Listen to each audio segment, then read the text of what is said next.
Olá, bom dia. Bom dia, hoje é sexta-feira e eu quero te dar boas-vindas aqui, para a gente conversar um pouco sobre a palavra de Deus nessa devocional. O texto que nós vamos ler hoje aqui está registrado no Evangelho de João, no capítulo 5, do versículo 1 ao 9, que diz assim, ó: Passadas essas coisas, havia uma festa dos judeus e Jesus subiu para Jerusalém. Ora, existe ali, junto à porta das ovelhas, um tanque chamado em hebraico de Betesda, o qual tem 5 pavilhões. Nestes jazia uma multidão de enfermos, cegos, coxos, paralíticos, esperando que se movesse a água, porquanto um anjo descia em certo tempo, agitava, e o primeiro que entrava no tanque, uma vez agitada a água, sarava de qualquer doença que tivesse. Ali estava um homem enfermo, havia 38 anos. Jesus, vendo-o deitado e sabendo que estava ali há muito tempo, perguntou-lhe: Você quer ser curado? Respondeu-lhe o enfermo: Senhor, não tenho ninguém que me ponha no tanque quando a água é agitada, pois enquanto eu vou, desce outro antes de mim. Então lhe disse Jesus: Levanta-te, toma o teu leito e anda. Toma tua cama e anda.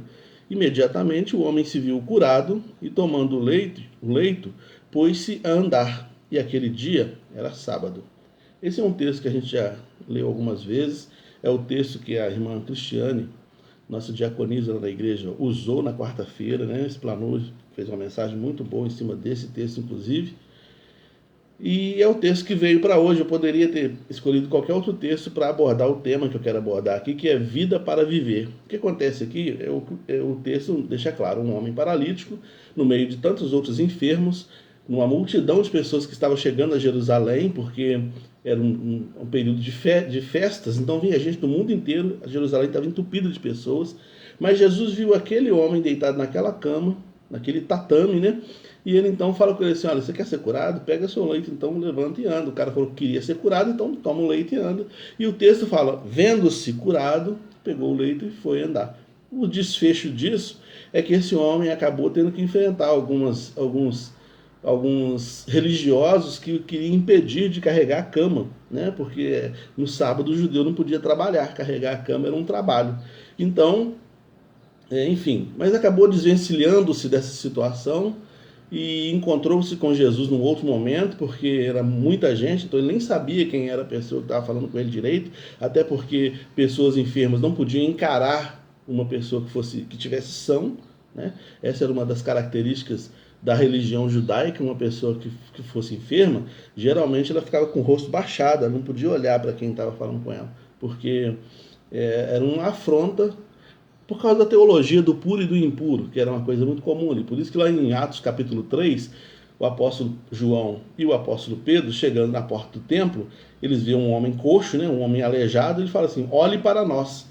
Porque o homem pedia a esmola assim, não olhava para ninguém. E o mesmo caso aqui. Então, por que esse homem não olhou para Jesus? Ele não sabia quem era Jesus. Ele só foi curado, pegou a cama dele e foi embora. E quando ele se encontra com Jesus em outro momento, Jesus se apresenta para ele, enfim. E aí a gente já viu o desfecho disso, ele começa a ser um seguidor de Jesus. Mas o que esse texto tem a ver com o tema, O que a gente está querendo dizer aqui? Bom, o que Deus colocou no meu coração nessa meditação, na meditação em cima desse texto aqui, é que Jesus ordenou a vida. Jesus deu vida para esse homem. Ele ordenou a vida. Ele falou para esse homem: cara, vai viver. Pega seu leito e vai viver. Vai arcar com as consequências da sua vida. Porque, ele, como eu disse, ele enfrentou sanções, Ele enfrentou religiosos poderosos que poderiam apedrejá-lo em praça pública, que poderiam chicoteá-lo em praça pública, poderia condená-lo a pagar algum tributo, alguma coisa, pelo fato de estar trabalhando. Mas ele arcou com essa responsabilidade. Jesus falou: olha, vive a sua vida com responsabilidade, vai arcar com as consequências da vida que Deus te deu. E assim é. Deus nos chamou para a vida. Jesus nos chama para a vida. Quando uma pessoa não está em Cristo, essa pessoa está aprisionada no leito de dor, no leito do pecado. Ela está aprisionada, porque a Bíblia diz que todos pecaram e afastados estão da glória de Deus. E Jesus falou o seguinte: se o Filho vos libertar, verdadeiramente sereis livres, Está lá em João 8,36. Vocês conhecerão a verdade libertará vocês. Se o Filho vos libertar, verdadeiramente vocês serão livres. João 8, 32 e 36, Então, a Bíblia também diz lá em Gálatas 5:1 que para a liberdade Cristo nos chamou para viver. Não só para passar por uma existência biológica, né? Uma pessoa que não tem Jesus, ele passa pela vida numa existência biológica. E muitas vezes as prisões da religião, as paralisias da religião, que eles queriam, a religiosidade aqui queria paralisar esse homem. Nossa, você não pode carregar sua cama. Mas as paralisias da religião, muitas vezes, faz com que a gente não viva a liberdade que Cristo nos deu. Mas como eu vou viver a liberdade que Cristo me deu? Com responsabilidade para comigo e para com o próximo, com temor a Deus, né? Eclesiastes 11, versículo 9, fala assim, olha, anda pelo caminho do teu coração. Vai andando pelo caminho do teu coração. Tem vontade de fazer? Faz. Tem vontade de comprar? Compra. Tem vontade de viver? Vive. Tem vontade de viajar? Viaja. A vida é uma só e ela é curta. Mas o autor de Eclesiastes, no capítulo 11, versículo 9, ele fala assim, ó, tenha, porém, a preocupação de saber que todos os seus caminhos serão julgados, né? Anda pelos seus caminhos, mas anda no temor do Senhor, porque todos serão julgados pelo Senhor. Entende? Então, Deus nos chama para a vida. E o apóstolo Paulo também, fazendo coro com esse texto aí de Eclesiastes, lá em 1 Coríntios, por exemplo, capítulo 9, se me falha a memória, ele vai dizer o seguinte, tudo me é lícito. A lei me permite qualquer coisa. A lei de Cristo me permite qualquer coisa. Mas nem tudo me convém. Quer dizer, eu tenho que ter responsabilidade, eu não posso usar minha liberdade para dar ocasião à carne. O apóstolo Paulo fala isso. Não posso usar minha liberdade para ofender alguém, para ferir alguém, para desobedecer a Deus. Não, mas eu tenho que viver. Por isso que Jesus, quando cura esse homem aqui, e lá na frente Jesus encontra com ele, Jesus fala com ele assim, ó, vá, não peques mais para que não te suceda coisa pior. O que é pecar? Pecar é ofender a Deus, é ofender a lei de Deus, é transgredir a lei de Deus. Então ele fala, olha, cara, vai viver a sua vida, mas não, toma cuidado para você não entrar numa sanção maior. Né? Você está preocupado com a sanção aqui dos sacerdotes, dos religiosos, mas a maior, na verdade, é de Deus. Então vai e não peques mais, toma cuidado para você não ficar aprisionado de novo numa situação desnecessária, né? Porque eu te chamei para viver. Então, muitas vezes a gente não vive a vida que Deus nos deu para viver. A gente não vive com intensidade a vida conjugal, não vive com intensidade nossa vida profissional, não vive com intensidade nossa vida como pai, como mãe, como filho. Não vive com intensidade a nossa vida na igreja, com os nossos irmãos. Viver a vida significa apreciar a vida, né? Sentir o sabor, sentir o cheiro, sentir o toque, né? Valorizar as pequenas coisas. A gente está sempre no presente, vivendo o futuro, né? Porque a gente está com a cabeça lá na frente. O que eu vou fazer amanhã? O que eu vou fazer daqui a pouco? O que eu vou fazer? A gente está sempre com a cabeça lá na frente, né? E Jesus nos chama para viver o agora. Porque a gente só tem o agora.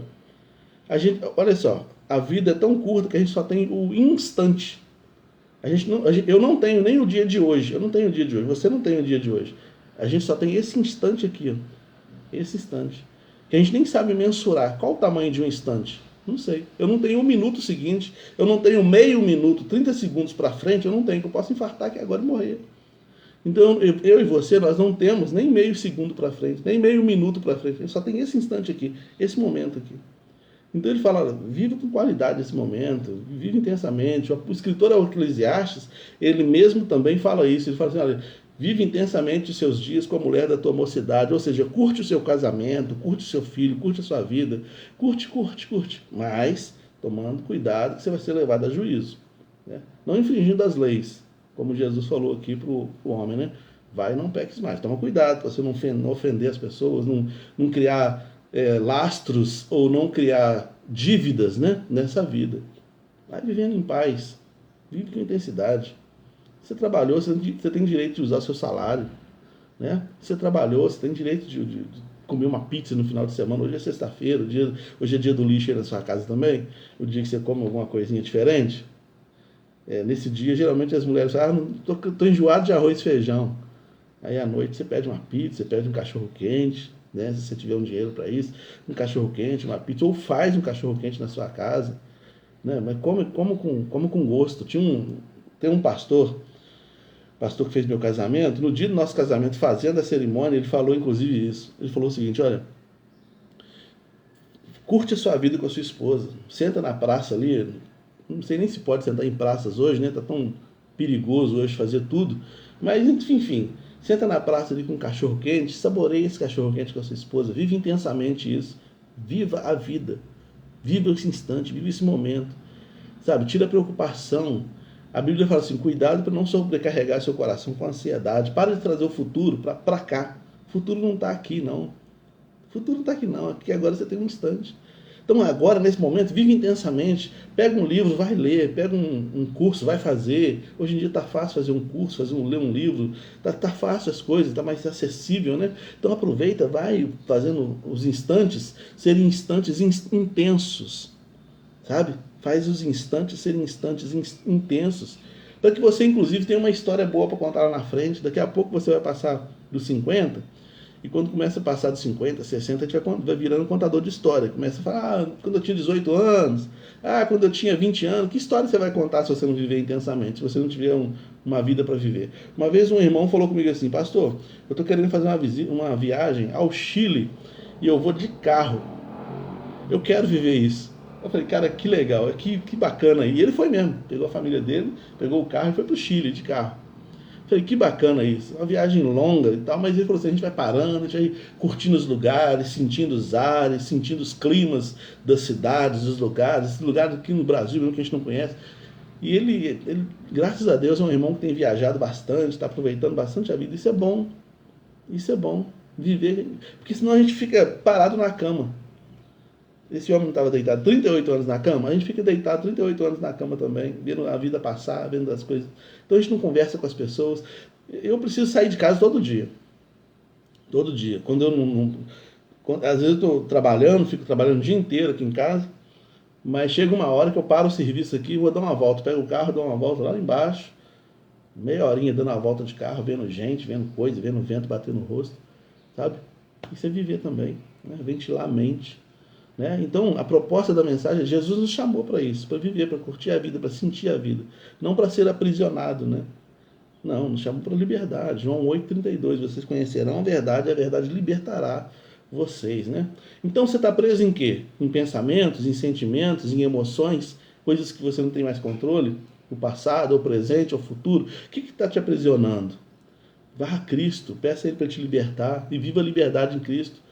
Porque no final das contas, quando você deixar essa vida aqui, Ele vai te levar para a eternidade. Né? Essa é a proposta de Jesus. Então você tem só uma vida, essa vida é curta. Então curta a vida, porque a vida é curta. Essa é a proposta da nossa reflexão de hoje. Viver com intensidade. Né? Com responsabilidade, com temor a Deus, mas com intensidade. Né? Viver de verdade. Não só passar pela vida como uma existência biológica. Né? Então é isso, que Deus nos abençoe e que a gente possa realmente viver a vida que Deus nos deu para viver, né? Curtindo os momentos, sentindo os sabores, sentindo os cheiros, as emoções, sentir aquilo que a vida tem para oferecer, né? Vivendo aquilo. Tem pessoas, infelizmente, que hoje estão presas num leito de dor, como é o caso desse homem aqui, estão enfermas, estão com algum problema, né? A gente vê, por exemplo, o Schumacher, né? Era um campeão das pistas, né, da Fórmula 1. Hoje está preso numa cama já há vários anos já, por causa de um acidente. Então tem pessoas que querem viver e não vivem. E a gente, se você tem condições de viver, viva a vida, meu irmão. Deus te abençoe. Amém? Obrigado, Senhor, pela tua palavra e pela vida que o Senhor nos deu. Perdoe os nossos pecados, nos dirige nesse dia, em nome de Jesus. Amém. Que você tenha um dia abençoado, um dia radiante na presença do Senhor.